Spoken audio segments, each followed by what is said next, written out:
Magandang araw mga kakutsero. Ito na naman po ang inyong likod na si Jigs na magbibigay sa inyong giya ngayong araw ng Biyernes. Ngayon po ay October 10, no? At medyo manipis yung lineup natin, no? May pito po tayong karera ngayong araw na to. At ang start time po natin ay alas 5 ng hapon as usual. Uulitin ko po, itong aking giya ay purely review and analysis ko lamang at walang halong information. Simulan na po natin.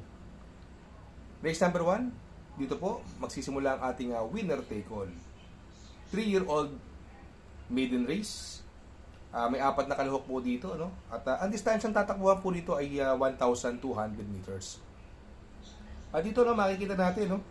Yung nakaraang sweepstakes, no? Yung nasigundo kay Laluna, si Midnight Bell, no? Ito nung karera, medyo nasalto lang. Although magaling din naman talaga yung Laluna. Kaya lang, siguro kung hindi nasalto to sa far third, sa tingin ko, baka mag-ibang istorya. Pero, siya po ang segundo ron, Midnight Bell, no? Andun din yung Panata. Si Amaraya, tersero po ito ng kanyang first novatora, no? At ang preba lang po niya ay 1.17. Kaya dito sa race number 1, sa tingin ko, pwede na solohin yan. Yung numero 3 sa si Midnight Bell, nasakay ni Ono Hernandez. Sa race number 2, dito naman po, magsisimula ang ating pick 6. Pilracom rating based handicap system race, class 5, 5 split, laser. Distance is 1,200 meters. Dito po may 6 na kalahok, no? Kung mapapansin natin, no, yung si Gianchi, no, nung karera, no? Segundo kay Beshat to nung karera, no? Ang ganda ng laban nila, bumuka lang kay Beshat. Although magaling talaga yung Beshat, no? Nasigundo siya ron, bumigla ito Pagdating ng home stretch, palagpas na, pero bumuka, ang laki ng binuka, tapos si Beshat pa rin po nanalo, pero segundo rin po siya ron. Sa tingin ko po nakakalamang to. Ang pwede kasi magdala ng unahan dito si My Sweet Valentine, Lady of Peace, at Heaven and Earth. Yung Solution, bago maba po, sakay ni Iso, magaling po sa kanya to, no? Ito yung laging kalaban nila, Happy Julian, si Solution. Kaya sa tingin ko, battle between 2 horse race lang po to, no? Ang pili ko po dyan, numero 5 sa GNC. Ang panigundo ko, numero 3 sa si Solution. Sa race number 3, dito naman po, magsisimula ang ating pick 5. Pilracom rating based handicap system race, class 5, 6 to 10 split. Distance is 1,200 meters. Dito po may 6 na kalahok, no? Ito, no? Makikita natin yung yung galing sa panalong numero 1 na si Margo, no? Etong si Margo, dihadong nanalo na karaan niya, no? Tersero llamado po. Tinalo niya yung outstanding na sakay ni Jan Alvin Guse, no? Si Margo, no? Sa tingin ko, nakakalamang po ito, no? At sa tingin ko, wala nang pauunahin ito. Siya na magdadala ng unahan dito, no? Kung makabalita kayo ng labas, pwede na solohin yan. Although 57 ang timbang. Sa tingin ko, pwede makakalaban niya yung numero 6 sa si Bonnie Avenue na sakay ni Aray Base. Siguro, silang dalawa na lang dito, no? Kaya dito sa race number 3, pili ko po, numero 1 si Margo.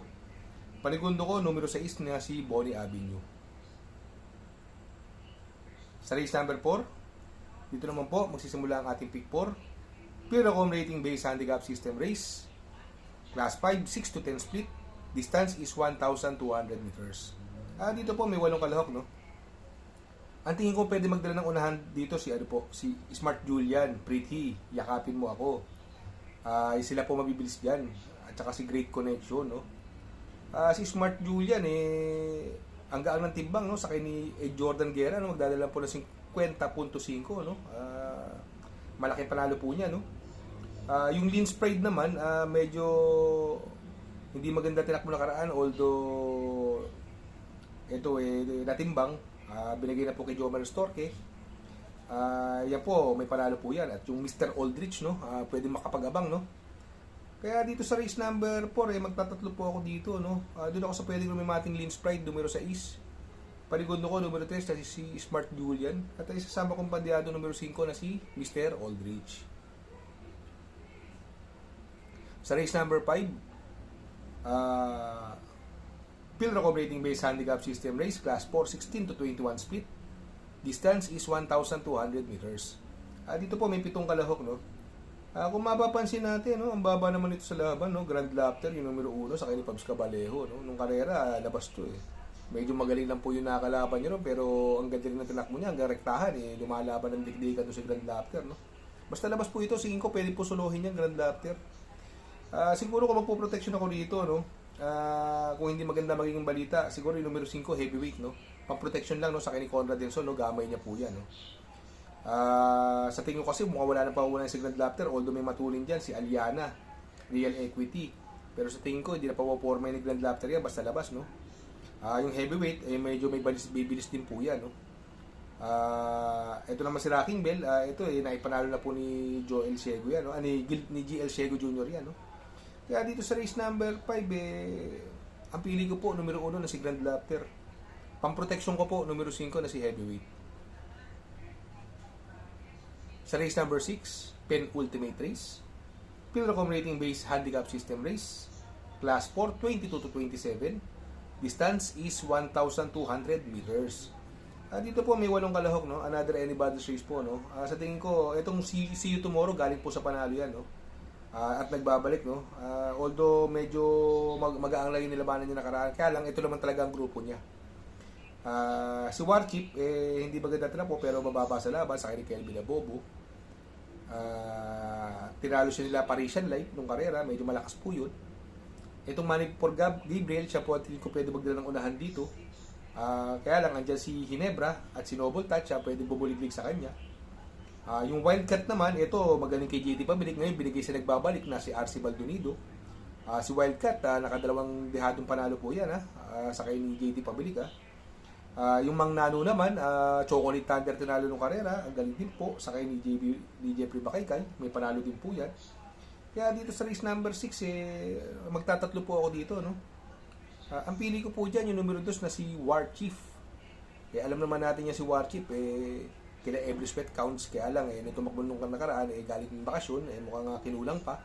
Baka ngayon, mahusto. Kaya, ang pampermero ko po dyan, numero 2 na si War Chief. Ang panigundo ko po, yung galing sa panalong numero 8 na si Mang Nano. At isasama ko pong pandiado, yung numero 4, Wildcat, na sakay ni Jeffrey Bakaykay. Sa race number 7, sa last and final race, Pilracom Rating Base Handicap System Race, Class 5, 11 to 15 split, distance is 1,200 meters. Dito po may 8 kalahok, no? Dito pwede magdala ng unahan yung Doña Chichay, no? Kaya lang hindi maganda tinakbo nakaraan ni Doña Chichay, no? Pero mababa po siya sa laban. Kaya lang marami rin po patuloy, pwede bubuliglig sa kanya. Andiyan yung Glenda's Magic, Sun Moon Lake, High Honors, tsaka si Biglang Buhos.